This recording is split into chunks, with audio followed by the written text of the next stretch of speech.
So let's talk a little bit about, and you kind of alluded to it there, internal adoption, internal processes. I think some people might think software is going to be a panacea that to improve their business, it's going to just resolve everything in the blink of an eye. But I assume there are some specific actions an integration company needs to take regarding internal processes before they can successfully adopt software. So they don't just think they're going to snap their fingers and all of a sudden software is going to solve all their problems by itself. Any thoughts on that?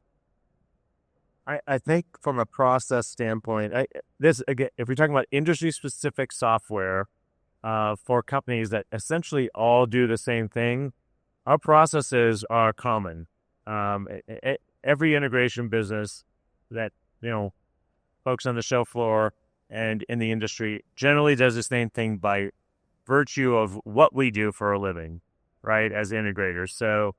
There's always a sales process where you're talking to a client. There's always a design process, a proposal process, you go through the same phases of installation. Purchasing of materials is required before you can complete the phase of installation. Scheduling the resources are required. So the process is the process. I think if you speak to someone like Jason Sayin, who consults with integrators about process management, and he sits down with them and allows them to develop their own process, I think he would say these are all the same with his clients. There's nuances that are different, but this industry-specific software will follow your process because it's designed for your business. So I think what's important here is to define the roles. Now, that's something that is less defined in an organization.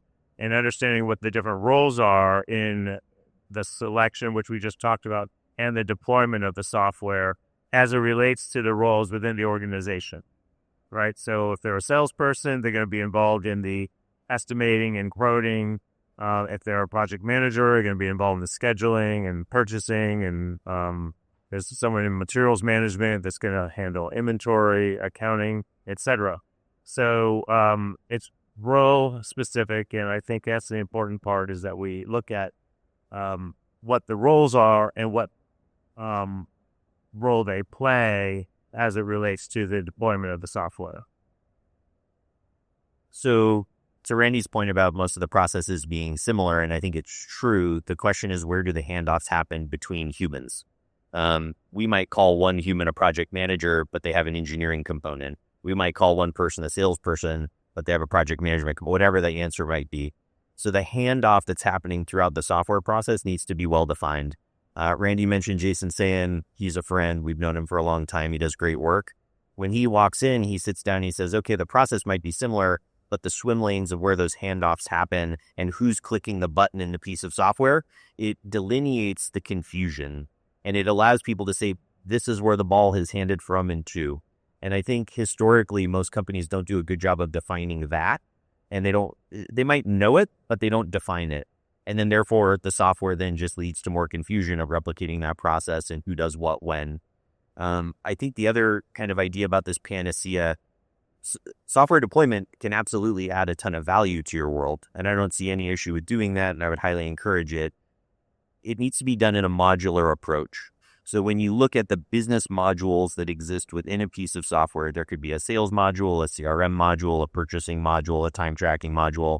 Somebody needs to take ownership of the deployment of those modules to the respective parties.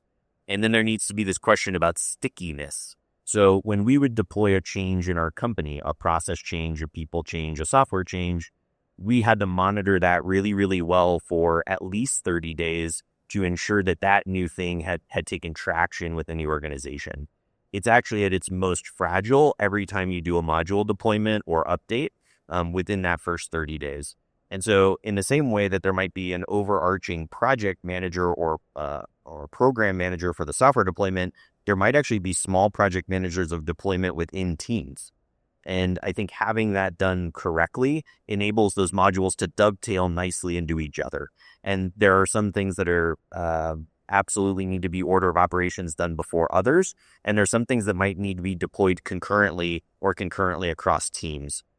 Having somebody come in and help you do that or having a person who comprehends that within your organization, spend serious time on that, I think will be the difference between a successful software deployment and implementation or one that feels like an absolute nightmare. And that is true no matter which brand of software you pick.